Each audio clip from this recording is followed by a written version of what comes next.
Retrouvez Dr M avec Ma Servie. Ma Servie, assurance vie, voyage, santé.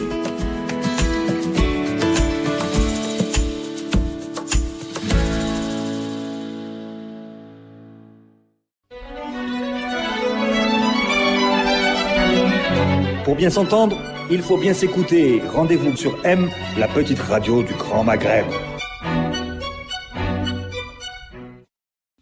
Bonjour à tous, ravi de vous retrouver pour un nouveau numéro de l'émission Dr M, une émission autour de la santé et du bien-être.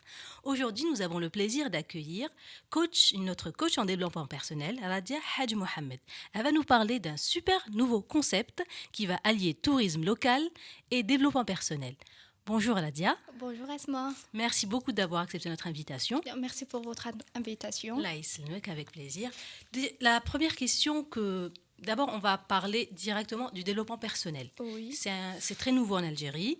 Ça a fait un boom ces 3 dernières années. On voudrait savoir, c'est quoi exactement le développement personnel ? Bon, le développement personnel, c'est très vaste. C'est difficile d'accoler une définition précise et unique pour le développement personnel parce que c'est une philosophie de vie. C'est un ensemble de techniques et de pensées dont le but est d'améliorer la connaissance de soi, le bien-être et la qualité de vie. Grosso modo, c'est un travail de soi. D'accord. Oui. C'est-à-dire qu'il y a des techniques, il y a des outils que les coachs en développement personnel donnent aux participants, c'est voilà, ça ? Exactement ça. D'accord, ok.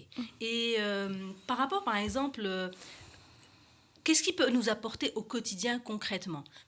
Ok, des conseils, vous allez nous donner des conseils, mais après, entre la théorie et la réalité, et la pratique, c'est autre chose. Oui. Un travail sur soi, un problème de manque de confiance. Comment concrètement ça peut nous aider dans notre... le développement personnel peut aider les gens pour gérer leurs émotions, son bien-être, la qualité de vie, la qualité de prendre soin de soi, etc.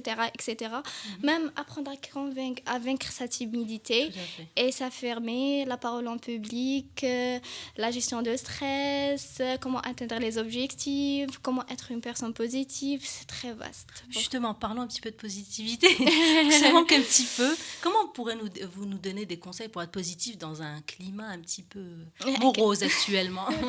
D'accord, il faut d'abord s'entourer des personnes positives. La première des choses, il faut lire. Il faut lire des livres sur le développement personnel. Il faut voyager, il faut chercher, il faut sortir de la zone de confort.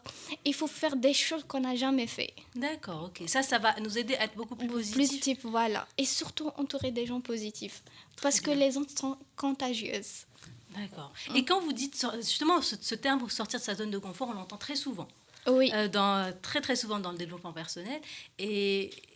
c'est-à-dire, c'est quoi concrètement ? La zone de confort, c'est sortir de la routine.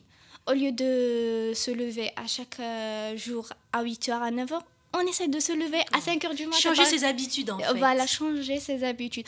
Au lieu de faire, par exemple, chaque jour, on ne fait pas de sport. On va apprendre à faire le sport. On va apprendre à faire d'autres expériences dans notre vie. Par exemple, on n'est pas actif dans le domaine, on va apprendre à être actif dans le domaine associatif. Donc, c'est sortir de la routine. Et comme vous avez dit, les méthodes habituelles. D'accord. C'est-à-dire essayer quelque chose que le cerveau ne connaît pas finalement. Oui, exactement ça. Le cerveau, c'est vrai qu'il aime bien... changer la routine, tout court. Tout à fait. Voilà, tout à fait. Comme on aime bien nos vieilles habitudes, le fait de changer d'habitude, voilà, de routine. Ou les développer. D'accord. Oui, voilà. Très bien. Parce qu'il y a beaucoup de gens qui pratiquent, qui font le sport, mais ce n'est pas quotidiennement. Mais on va faire le sport quotidiennement, par exemple. Il y a des gens qui ne sont pas actifs dans le travail, oui, tout à fait. Il y a une routine qui se met en place. Donc, pourquoi pas faire d'autres activités dans notre vie ? Pourquoi pas intégrer dans des associations ? Pourquoi pas intégrer dans des centres culturels, par exemple ? Pourquoi pas lire ? Tout à fait. Oui. Tout à fait. C'est vrai que des fois on a tendance à trop nous reposer sur nos acquis. Oui, exactement. Et par rapport à la gestion du stress, des personnes qui viennent pour gérer le stress, Qu'est-ce que vous donnez comme conseil? Bon, pour mes méthodes sont pratiques. Vous avez déjà assisté chez Oui, tout moi, à c'est fait. beaucoup plus, c'est la pratique. Donc, je fais des techniques de relaxation. Déjà, il faut se relaxer d'abord. Il faut prendre un temps pour nous-mêmes d'abord. Il faut s'éloigner de stress. Il faut s'éloigner de la zone de stress. Par exemple, si on est dans un bureau stressant, on doit changer d'abord le bureau et prendre un souffle. Déjà, la respiration a un effet très, très, très efficace pour la gestion de stress. C'est-à-dire la respiration, qu'est-ce qui se passe? Il faut apprendre à respirer parce qu'il y a une respiration profonde, il y a une respiration douce, il y a une respiration violente. Donc, je fais apprendre ça aux élèves pour qu'ils sachent respirer. Très, très bien. Parfait. Merci pour les conseils. Et est-ce que... En tout cas, c'est oui, vaste. Oui, allez-y. Hein, En tout cas, c'est vaste parce que c'est juste, je vous donne des petits détails. Des petits points comme ça. Voilà, bien sûr, il faut assister à l'atelier pour savoir comment gérer le stress. Très bien. Quelle est la différence, par exemple, entre développement personnel et une psychothérapie ou bien consulter un psychologue? Voilà, la psychologie et le développement personnel sont deux approches qui travaillent sur le bien-être de la personne. Mais la psychologie cherche à comprendre le mal-être en analysant le passé du patient. Je dis très bien entre parenthèses patient. Mais le développement personnel vise à l'épanouissement de la personne. La personne, c'est pas la passion parce que le développement personnel vise tous les gens. C'est pas uniquement le patient. Voilà. Vise l'épanouissement de la personne dans le présent et le futur en donnant des techniques, comme j'ai dit tout à l'heure, des techniques et méthodes précises. Voilà. Ok, c'est-à-dire en fait, peut-être le développement personnel, il est sur le ici et maintenant. La thérapie, on va les finir dans le passé. Non, en analysant le passé. Par exemple, si j'ai un psychologue, ça veut dire que j'ai un problème. Mais le développement personnel, on a besoin, tous le développement personnel, on a tous des lacunes. On a un manque de confiance en soi, peut-être on a un problème à parler en public, par exemple. On a un problème dans la positivité, on a un problème de bien-être, comment prendre soin de nous, par exemple, comment on mange. C'est une hygiène de vie, on va dire, c'est une hygiène de vie. Voilà, mental et physique, c'est ça. D'accord. Le développement personnel travaille sur le mental et le physique. Et la psychologique, c'est la psychologie. Oui, c'est beaucoup plus, on va dire, c'est beaucoup plus en profondeur. Voilà. Tout à fait. Par exemple, la psychologie, il y a des personnes qui ont besoin de psychologues pour parler surtout. Oui. Pas pour cibler une problématique, pour parler, ça leur permet de s'extérioriser. Alors que le développement personnel, il est beaucoup plus, c'est-à-dire beaucoup plus, comment on dit, c'est-à-dire ici et maintenant, comme je vous ai dit tout à l'heure, c'est-à-dire on connaît la problématique, on va dire. Voilà, excusez-moi, le développement personnel passe en groupe. Mais la psychologie passe individuellement. Voilà, ça c'est vrai, effectivement. Et le psychologue ne donne pas des techniques ou des méthodes. Peut-être il donne des conseils. Mais par contre, le coach donne des techniques faciles, des méthodes tout le monde faciles. Voilà, c'est tout. C'est ça bien. la différence entre le coach et le psychologue. Tout à fait, très bien. Voilà. Et comment se passent vos séances ou bien vos ateliers de développement personnel? Comment ça? Voilà, comment ça se passe? C'est-à-dire, il y a des personnes qui viennent, ils viennent là pour une problématique spécifique. Est-ce que vous faites d'abord des entretiens individuels avec les personnes ou bien vous faites une formation, enfin, vous faites un atelier pour tout le monde? C'est un atelier pour tout le monde. Parce que, comme je vous ai dit, le développement personnel est pour tout le monde. C'est pas pour une catégorie précise ou pour les jeunes ou là pour les adultes. Non, c'est pour tout le monde. Le développement, c'est pour tout le monde. D'accord. Voilà. Donc, on vient, on s'installe, vous commencez à faire le coaching, voilà. Coaching. Les brises-glaces d'abord. C'est quoi les brises-glaces? Il faut briser les glaces entre les participants pour vaincre leur timidité, pour qu'ils se sentent vraiment à l'aise avec moi et avec les autres participants. Voilà. Et après, vous commencez votre formation. Voilà. Après, les gens, est-ce qu'ils posent des questions ou bien vous... Non, c'est moi qui commence d'abord. Après, ils posent des questions. S'il y a des questions à poser. Très, très bien. Très Généralement, je ne laisse pas l'espace pour les questions parce que je réponds à toutes les questions à travers les exercices. D'accord. Oui. Et est-ce qu'il y a des techniques... Est-ce qu'il y a des techniques, par exemple, est-ce que vous faites des séances de développement personnel individuelles? Non. D'accord. C'est vraiment rarement, je l'ai fait 2 fois ou 3 fois parce que c'était des cas extrêmes. Voilà, exactement. Oui, autrement, ça deviendrait du coaching. Et voilà, c'est du coaching. Parce que le développement personnel a besoin d'un groupe. Parce que c'est l'interactivité, c'est des exercices interactifs. Tout à fait. On peut s'apprendre des autres. Oui, c'est ça, c'est le contact des autres. Par exemple, quelqu'un de timide, il va voir qu'il y a beaucoup de gens timides, il va être content. Voilà. Ah, il n'y a pas que moi. Voilà. Non, même, on parle de la parole en public, par exemple, on ne peut pas faire des séances individuelles. On a besoin d'un public pour... Oui, bien sûr, oui, tout dépend des thématiques, effectivement. Pour le mettre dans le bain, voilà, il y a le public et vous devez parler en public. Tout à fait. Voilà, tout à fait. exactement. Très bien. Et où elles se passent, vos séances ? Un peu partout en Algérie. Bon, je parle de tout. Oui, bien sûr. Oui. Il y a un nouveau concept que j'avais créé, ça fait pas longtemps. Bon, c'est intégrer le tourisme dans le développement personnel. Ça veut dire faire un programme touristique plus le développement personnel. C'est des voyages organisés. Ma première expérience était en Tunisie. En mois de septembre. C'était un séjour de 7 jours. 7 nuitées plutôt, 7 nuitées. Voilà, en collaboration avec une agence de voyage. Voilà, on a fait un voyage organisé de 18 personnes. J'ai fait un programme compatible avec le tourisme. Comme ça, j'ai exploité la nature pour le développement personnel. Voilà. Est-ce que vous pensez que en contact avec la nature, les participants sont beaucoup plus réceptifs au développement personnel? Bien sûr, parce que déjà, parmi les outils de développement personnel, on parle de la positivité, on a besoin de la nature, de la verdure, des ondes positives plutôt. De la mer, on a besoin de la mer. Déjà, la mer, c'est un moyen de... C'est une thérapie. C'est une thérapie, voilà, exactement ça. Donc, on a besoin toujours de la nature on l'apprend comme un outil de développement personnel. Donc, ça ouvre un petit peu plus voilà. à la réceptive. Ça nous ouvre finalement un peu plus et ça nous change de cadre parce que c'est vrai que dans un espace clos, c'est bon. C'est intéressant, je ne doute pas, mais c'est vrai qu'en pleine nature, ça doit être beaucoup plus... on parle de la relaxation, on fait la relaxation dans une salle et dans la nature, c'est pas la même chose. Tout à fait. D'accord. Donc, on fait la respiration, par exemple, comme je vous ai dit tout à l'heure, on fait la respiration dans une salle et dans la nature, c'est pas la même chose. Tout à fait. C'est pas... Donc, ça n'a absolument rien à voir. Ça n'a rien à voir, oui.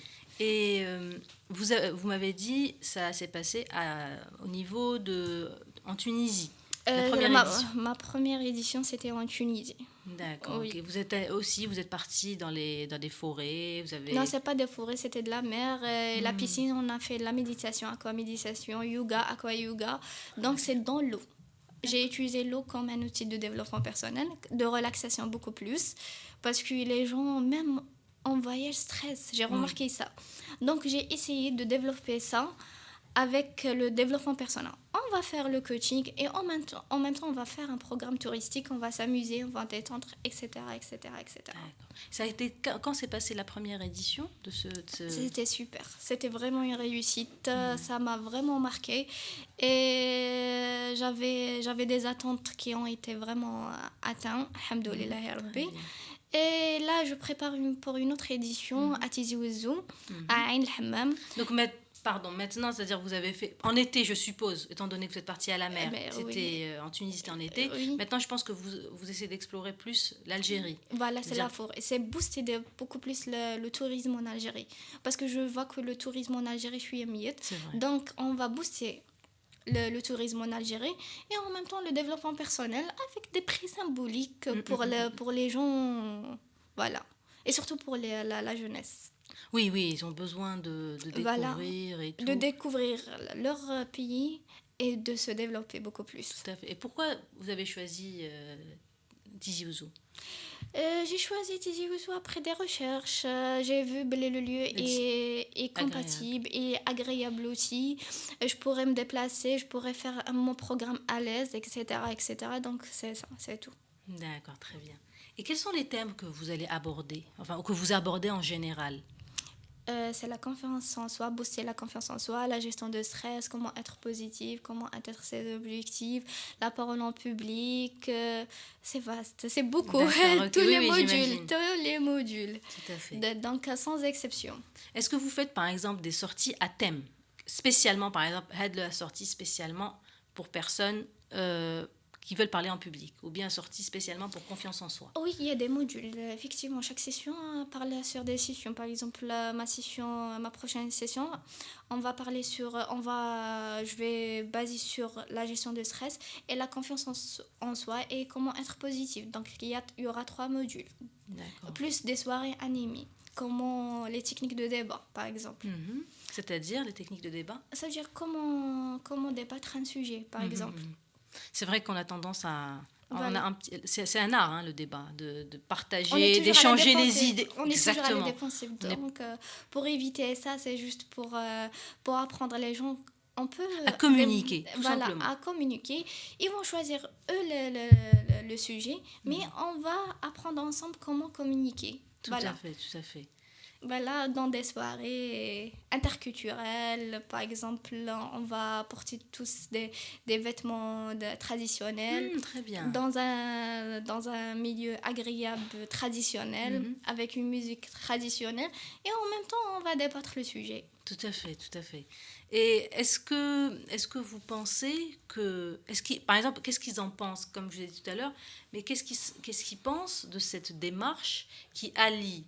Est-ce que vous avez eu des échos par rapport à la première? Même si c'était en Tunisie, ça reste la découverte. Oui. Et, pardon, il y a une idée qui vient me venir. Comment le transport, comment se passe? C'est par bus ou par avion? Non, c'est par bus. D'accord, ok. C'est par bus, c'est ça parce que c'est moins cher. Oui, c'est beaucoup moins cher, tout à fait. C'était un long voyage, mais bon.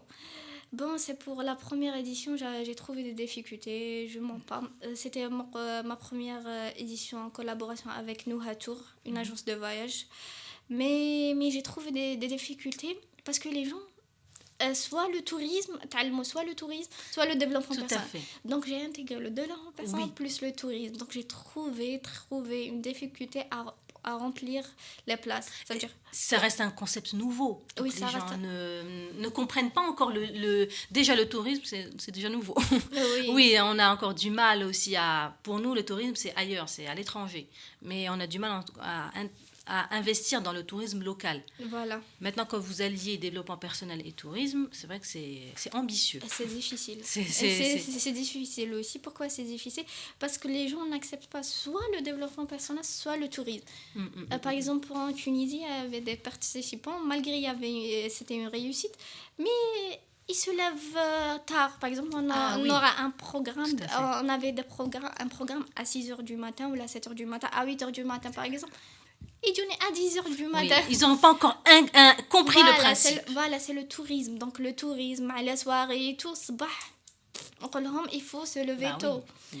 Mais bon, ils ont... Oui, au fur et à mesure. Oui, au fur et à mesure. Ils ont accepté l'idée, ils ont accepté le concept. Et j'ai trouvé une amélioration parce que 7 jours de changement.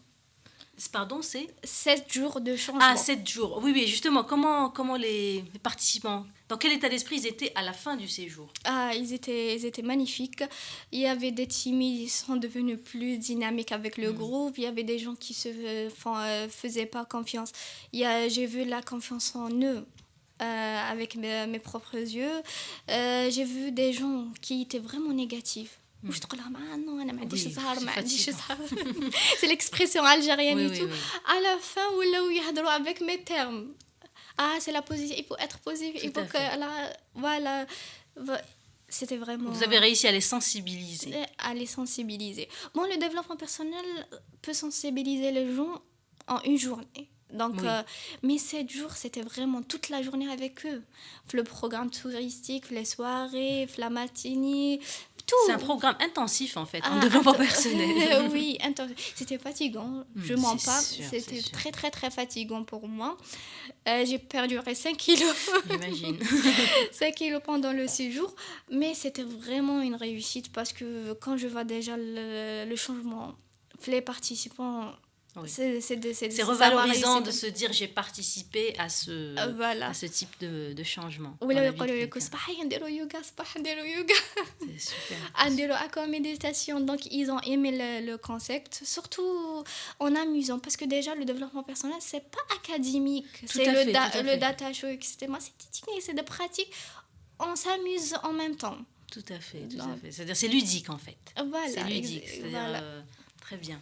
Et est-ce que vous pensez que le fait d'avoir fait, apparemment c'est 4 jours, c'était ça, en Tunisie. 7 jours. 7 jours. Oui. Voilà. Peut-être qu'une formule beaucoup plus restreinte, ça serait plus intéressant, non? Par rapport aux participants.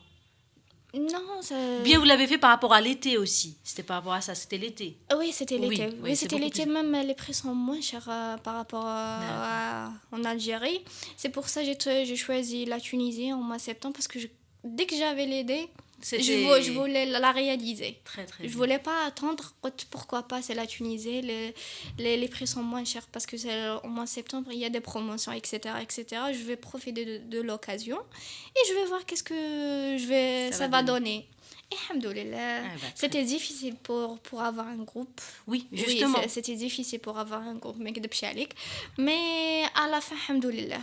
De toute façon, dans chaque nouveauté, il y a toujours des personnes comme ça. Et je trouve des difficultés.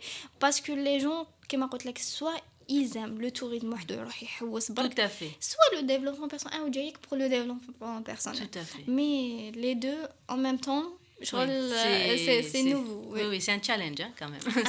C'est un défi pour moi. Tout à fait. Oui. C'est très très bien. Merci beaucoup en tout cas pour toutes ces précisions. Je souhaite à ce projet qui s'appelle d'ailleurs One Step Beyond. Oui. Je souhaite à ce projet beaucoup d'autres réalisations et d'autres nouveautés, et pourquoi pas parcourir toute l'Algérie, Inch'Allah. Inch'Allah. Maintenant, je suis en collaboration avec l'agence de voyage le Bake de Raya. Donc à chaque fois, il y a une collaboration avec des gens Haka pour élargir le réseau de ce projet-là et pour intégrer une autre culture en Algérie. C'est booster le tourisme en Algérie beaucoup plus, parce que j'ai vu les agences de voyage, ils travaillent beaucoup plus avec l'étranger, la Tunisie, la Turquie, les pays du Golfe. Mais par contre en Algérie on trouve pas, sauf Sahara Bark, c'est tout. Oui, c'est encore timide, on a encore pourtant on a la Kabylie, on a l'Est, l'Ouest, il y a beaucoup des endroits à découvrir. Tout à fait. Bravo pour ce que vous faites, et on vous souhaite vraiment bonne continuation. Merci beaucoup, c'est gentil. Merci pour votre attention.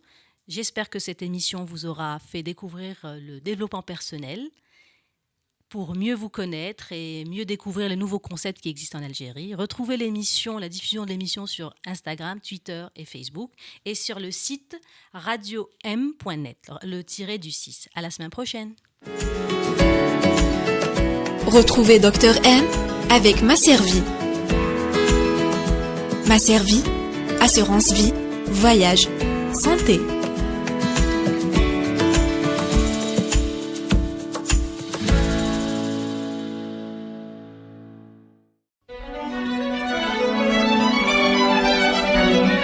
Pour bien s'entendre, il faut bien s'écouter. Rendez-vous sur M, la petite radio du Grand Maghreb.